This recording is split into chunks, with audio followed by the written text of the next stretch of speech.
ICF's understanding of the political, cultural, social, and economic dynamics.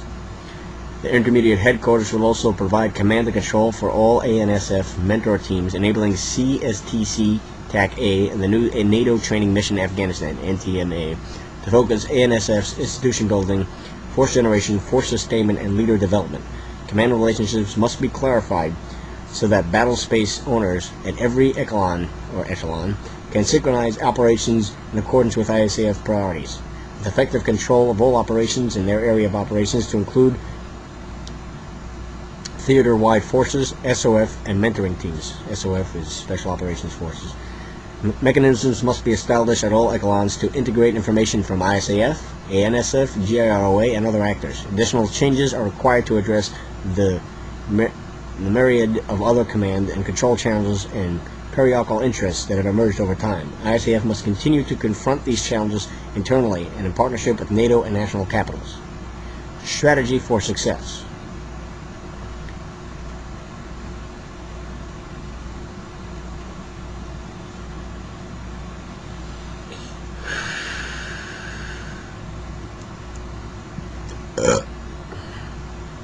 Success will be achieved when GIROA has earned the support of the powerful Afghan people and effectively controls its own territory. This will not come easily or quickly. It is realistic to expect that Afghan and coalition casualties will increase until GIROA and ISAF regain the initiative.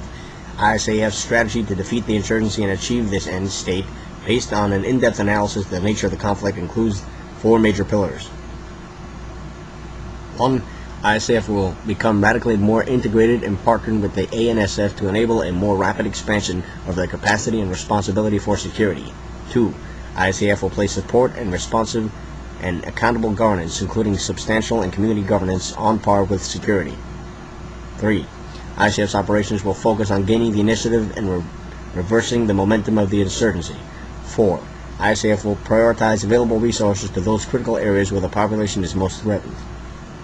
1. Increase partnership with ANSF to increase size and capabilities. Radically expand and embedded partnering. Success will require trust-based expanding partnership with the ANSF and assign relationships to all echelons to improve effectiveness of the ANSF. Neither the ANA nor the ANP is sufficiently effective. ISAF ISAF must place far more emphasis on ANSF development in every aspect of daily operations. ISAF will integrate headquarters and enablers with ANA units to execute a full partnership with the shared goal of working together to bring security to the Afghan people. ISAF units will physically co-locate with the ANSF, establish the same battle rhythm, and plan to execute operations together. This initiative will increase ANSF force quality and accelerate their ownership of Afghanistan security. Accelerated growth. The Afghan National Army, otherwise known as the ANA, must accelerate growth to the present target strength of 134,000 by fall of 2010, with the institutional flexibility to continue that growth to a new target ceiling of 240,000. The target strength of the Afghan National Police, otherwise known as the ANP, must be raised to 160,000. This will require additional mentors, trainers, partners, and funds through an expanded participation by GIROA, the support of ISAF, and the resources of troop, contributing, and donor nations. The ANP suffers from a lack of training, leaders, resources, equipment, and mentoring. Effective policing is inhibited by the absence of a working system of justice or dispute resolution. Poor pay has also encouraged corruption. Substantial reform with appropriate resources and possibly even new authorities are critically important and must not be delayed.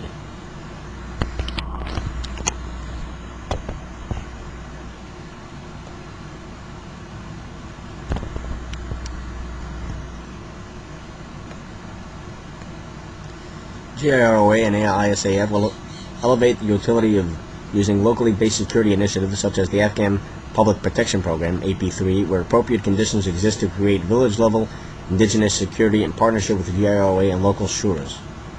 Detainee operations.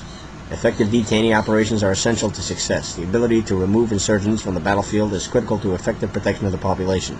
Further, the precision, demand, and effective counterinsurgency operations must be intelligence-driven. Detainee operations are a critical part of this. Getting the right information and evidence from those detained in military operations is also necessary to support rule of law and reintegration programs to help ensure that only insurgents are detained and civilians are not unduly affected. Detainee operations are both complex and politically sensitive. There are strategic vulnerabilities in a non-Afghan system. By contrast, an Afghan system reinforces their sense of sovereignty and responsibility. As always, the detention process must be effective in providing key intelligence and avoid catch-and-release approaches that endanger coalition and ANSF forces.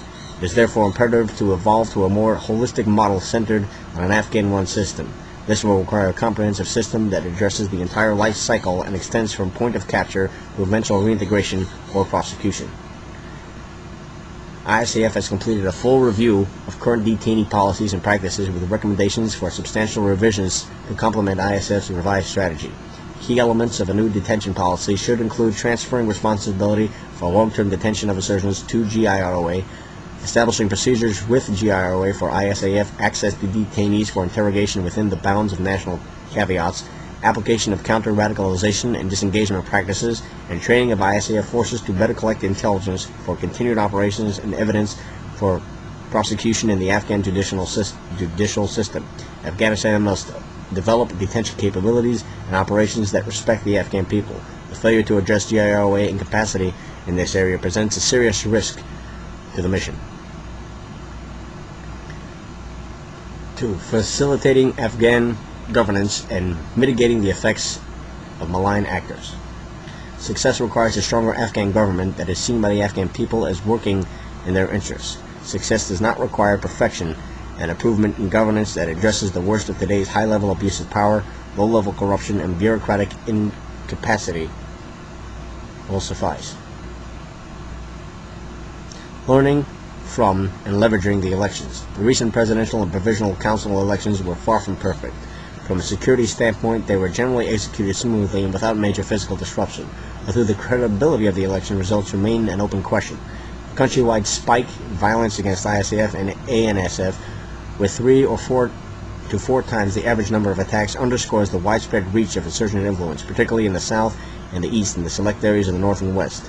However, the relatively low number of effective attacks against polling centers offers some evidence that insurgents were targeting ISAF and ANSF, not the voters. The Afghans' ability to plan and execute the elections, along with the close partnering between ISAF and ANSF and the mass deployment of security forces, were notable achievements nonetheless.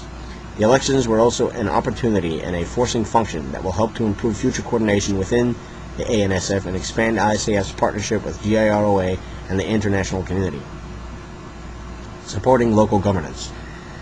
Elements of Afghan society, particularly rural populations, have been excluded from the political process. ISAF must support UNAMA and the international communities in subnational governance reform by working directly with local communities, starting by assessing Afghan civilian needs by population center and developing partnerships to act on them. By empowering local communities, GIROA, supported by ISAF, can encourage them to support the political system.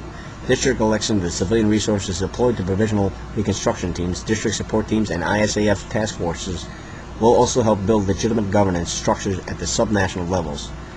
Efforts are underway that may address some of these issues, including those that have been cultivated through the National Solidarity Program and the Afghan Social Outreach Program. These structures will enable improvements at the community level to link communities with the national government over time. In addition, GIROA proposed subnational governance policy aims to give greater authority and responsibility to the elected councils and to clarify their relationships with governors and individual line ministries. The U.S. government integrated civil-military campaign plan also provides a basis for improving subnational governance at every level, provided it is appropriately staffed and resourced. Similarly, coordinated action is also required from other partner governments. Similarly, the request for support from the Ministry of Finance for civilian technical assistance must be welcomed and met. Indeed, the ISAF and the international community must support the acceleration of these efforts while recognizing that additional legislative initiatives may be required. Negative influences. ISAF must understand and address underlying factors that encourage malign behavior and undermine governance. The narco and illicit economy and the extortion associated with large-scale development projects undermine the economy in Afghanistan. GIROA cannot fund its operations because of its inability to raise revenue, a situation made worse by the illicit economy. Poorly paid officials may resort to petty corruption, contributing to the people's crisis and confidence. The international community must appropriately supplement revenues until these problems are addressed. ISAF must also change its concepts of the border fight to expanding GIROA's revenue based through expanding GIROA's revenues based through improved border control and customs collection. Discerning support.